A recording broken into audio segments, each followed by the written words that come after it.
is New Mexico Frontiers, presented by Veris Research. Hello, and thank you for joining us on this episode of New Mexico Frontiers, the digital series. I'm Chad Brummett, and if you watch the show, you will probably recognize our guest today. We have profiled Vitazi AI previously, but there is some advancements, some new chapters that they are writing in their work to bring artificial intelligence into the primary care physician's office, maybe help us diagnose disease quicker, and just sort of streamlining the process. I know that they have been doing this with vision exams and being able to detect diabetic retinopathy. So we are joined now again virtually by Jeremy Stueven, who is the CEO of Vazi AI.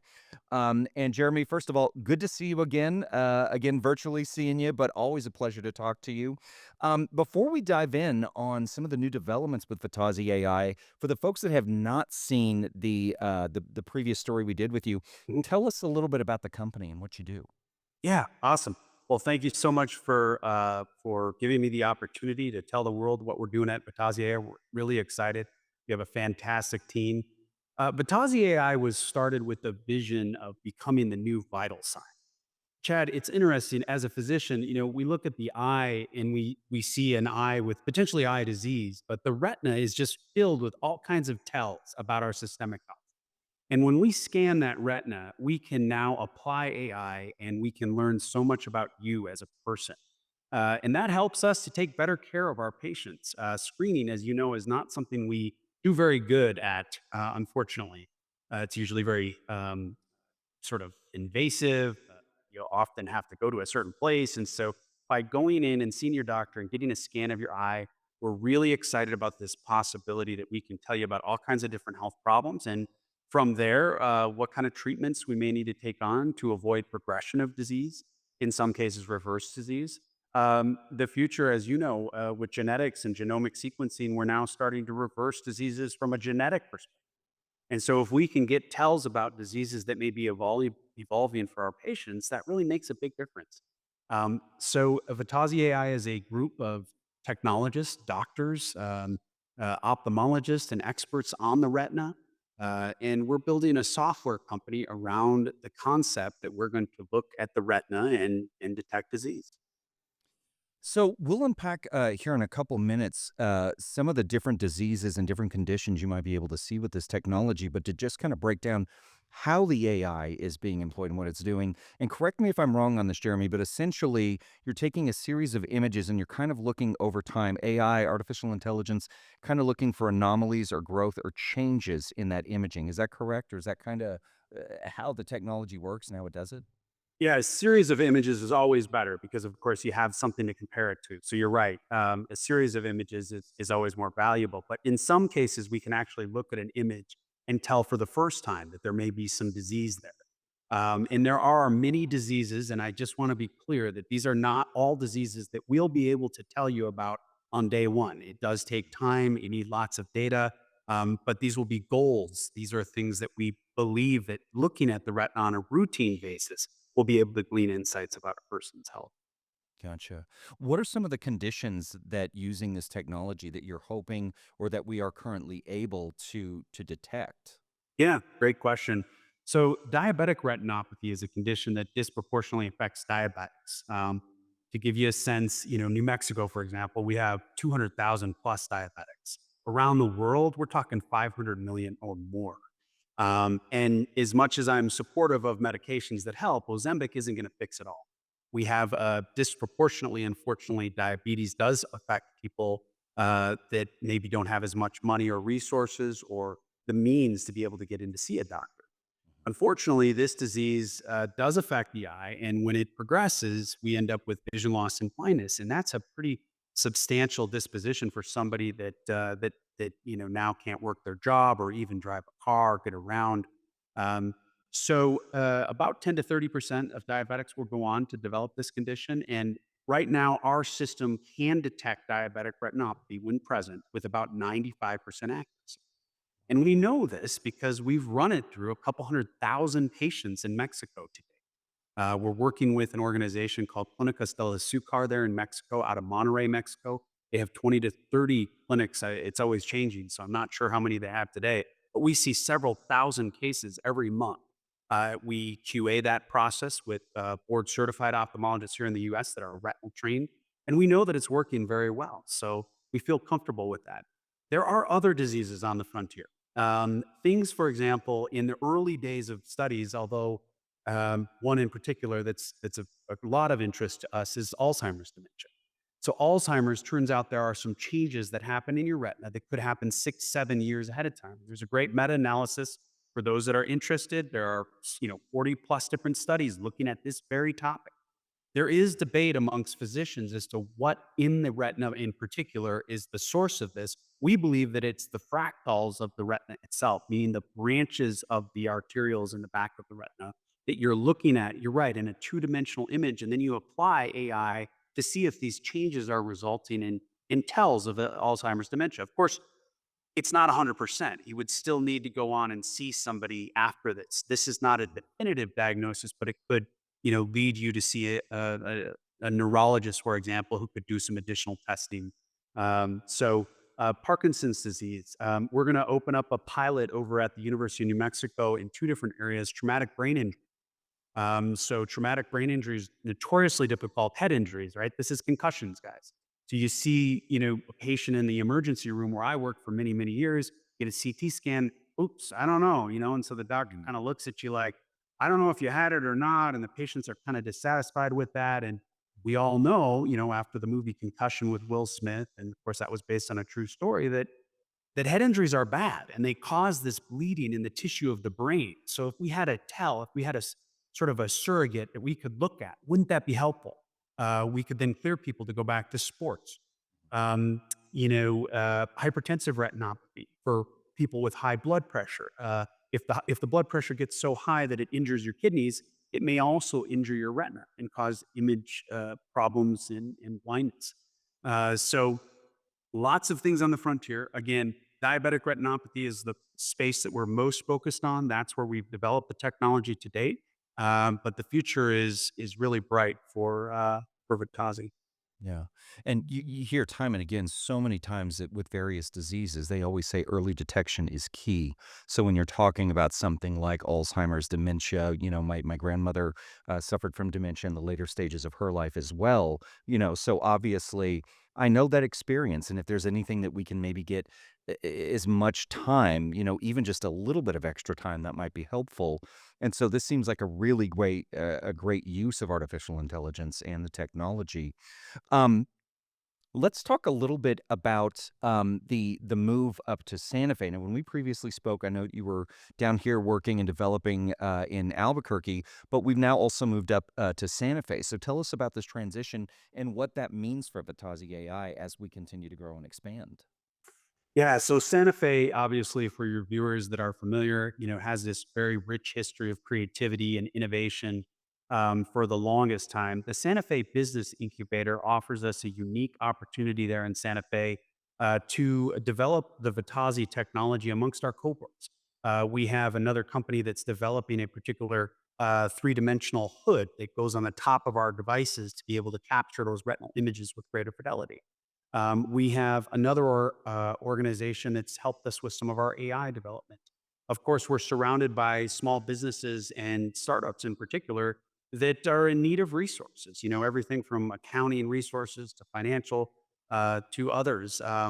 We are very hopeful that the community of Santa Fe will begin to support its startups and start to help enrich and foster the development of these startups. Of course, as you know, startups are dependent on investors that see the vision that you see. Screening technology, in particular, is not one that typically has paid the bills. Doctors are usually more interested in more invasive technology where you can put it into somebody's body and that pays the bills a little bit better. So we took a bold move to go after screening. It's just my opinion as a physician that if I can leave this earth a little better than when I started, I think we'll all feel better about the work we're doing. Screening has to be done. To your earlier point, man, it is one of the most important parts of our medical care and our healthcare system. If we can screen, there is so much we can do to prevent the evolution. In your grandmother's case, there's great medicines to prevent the advancement of dementia. But once it's fully set, boy, that's hard to treat. Yeah, and you hear that. I mean, it really is. I'm trying to think of any disease out there that they're like, oh, early screening isn't really necessary. All of it. You're talking cancer, heart disease, as we're saying, diabetic retinopathy, dementia, and even concussions. Even just thinking about that as well. Being a parent, if you have a child that you're concerned whether or not they're concussed, you go to the doctors and they can't give you a definitive answer. You're like, well, great. Do you need to stay up for a couple of days? Not Right. sleep? Is that Right. so if we can potentially get some of these answers and get some of these solutions in a primary care physician's office or in an emergency room that can be conclusive, that is going to bring peace of mind and answers to patients, which obviously, we know that there is an interest, as you said, paying the bills in the industry. But for us patients and for us that rely on the medical industry, something like that is, I would dare say, priceless. It is priceless, absolutely priceless. You nailed it. And it's some of the key sort of learning points as a physician. It has to be non-invasive. Mhm. If we ask people to go in and get their blood drawn every year or every time they have this or that or the other, and spend umpteen hundreds of thousands of dollars as a system on people's tests, that's not a practical way to look for disease. We have to do it in a non-invasive way that people are comfortable with. It's interesting. The eye has been a source. It has biblical origins. It has origins in, for example, I understand in the Navajo culture that this looking in the eye is a source, a window into your soul, window into your health. We've known about this in all of our cultures for a long time. We're just now bringing high tech, saying, "Hey, with AI, we could do this. We can actually use this window into your health, this window into your soul to learn about you as a person and your health." And I think too, it really is. I know there is a lot of concern from various stakeholders about artificial intelligence and its encroachment, maybe in the arts or maybe in creative endeavors. And having that in my background, obviously I'm of that camp, but I can certainly, I think 100% get behind if artificial intelligence can help us in the medical background to get answers faster. I am 100% on board with that. So, to that end, what is the next step? We've moved to Santa Fe. Now we're getting in. What is the next step for Vitazi AI? Yeah, so great question. We have a tremendous team. We actually just added an expert technologist by the name of Dr. Jeffrey Wigdahl, who is a PhD in the retinal space. He's helping us to develop a new type of model that we will call open AI for the interest of the audience. Open AI is a little different than the closed methods of the past. Black box AI, as you know it, perhaps, or sort of a closed model doesn't tell you why it sees something or it thinks something. But OpenAI is sort of nothing more than just mathematical probabilities where it tells you, hey, I think I see this, or this. You got 100 different features or more on the retina. And then from there, we can then present that information to ophthalmologists that can serve as sort of a quality assurance that they're seeing what we think we're seeing. And from there, where do we need to direct this patient? So, what I'd love to see from Batazi over the next few years is that it becomes the new vital sign. That's why I envisioned this as Batazi, is we were going to add some pizzazz to the vital sign. It was going to become a new place where we can apply technology in no different way than your blood pressure cuff, your pulse ox, your heart rate monitor. We're going to look in your eye and we're going to see whether or not there's anything brewing. And we can't tell you definitive, but we're going to point you in the right direction if it looks like something's happening. So that open AI model is what's next on deck. If we can get that over the next months, we're going to be able to present that to our shareholders, and hopefully they can help support us to bring that to our communities. Yeah, I think it's so important too. And as you said, it may not be able to give us, the end game answers of what we're looking for, but if it's something that may not have been on our radar of you may want to go see a specialist about this, or at least just get a double check, get a second opinion on this, at least being able to do that when we're in our primary care, I think is going to be invaluable. Um, how long? So obviously, talking about looking where the open AI is and being able to present it to your shareholders, all things go well in a perfect scenario. Jeremy, how long do you think it might be before we see these instruments and these machines in our primary care physicians' offices? Yeah, that's a great question. For any of you that are interested in this, we actually now have Vitazi, the retinal scanner, available commercially here in the state of New Mexico. Any primary care clinic can contact us. We will place it at their locations for free, no upfront costs at all. I've taken a bold step with that. As you might imagine, some may criticize as a bad business model. Why not sell this for a lot of money? I want to see this thing get used. So I make a pledge to anybody who's listening that wants to put this in their primary care doctor's office, or any patients that want to see their primary care doctor have this. We will do it. We'll place it there. We have board certified ophthalmologists standing by to review those images currently. They are ready to go. And any patients that want to have their eyes screened today for diabetic retinopathy, we can do it. We can accommodate that. We're talking to some large partners here in the state of New Mexico that deliver this at a bigger scale. But ultimately, it's doctors and champions of improvement in technology in our communities that will help to bring this to the locations where it's most valuable. That's fantastic. That, again, thinking some people may say that's a bad business move, but as a humanitarian, that is it. It's just I applaud you. I think that is so great that you guys are being able to do that. Jeremy, if someone wants more information about Vitazi AI, or they are interested in saying, you know what, I'm going to take you up on your offer. I'd like to see this in my primary's office. Where do we find you guys online? How can we learn more? Yeah, great question. So we are available at Vitazi, Vitazi.AI. There's a contact us now page there. We have sales representatives that are already hired and standing by. So we are full go on a commercial level. They will speak with you, will give you demos. I'm here in New Mexico. I'm in Santa Fe. I'd love to come to your clinic. I'd love to show you how it works and run some patients through it and make sure you're comfortable as a provider or as a nurse or somebody who just wants to make a difference with their diabetic patients. We have so much work to do. I have the numbers from our biggest health plans in the state. And let me tell you, diabetics are supposed to have an annual eye exam every year. Less than 30% of some of the diabetics from some of our health plans are getting their eyes screened. Now, the Turquoise Care, which is our Medicaid provider for the state, they said for 2025, all of us should have, diabetics should be getting screened for diabetic retinopathy. And so they've made that bold statement, and they've actually tied incentives to the doctors that get the screening done. So if you get the screening done, you're going to make more for your clinics. You're going to improve your stars rating. It's monitored by a quality metric called HEDIS. And so they can actually improve their scores. They can do good by their patients and make sure that 10 to 30% of their diabetics don't end up with vision loss and blindness. And then we're having to deal with teaching people to read Braille and use guide dogs. And I mean, what a challenge that would be when 95% of cases are either reversible or we can prevent from progressing. It just seems like a no-brainer, Chad.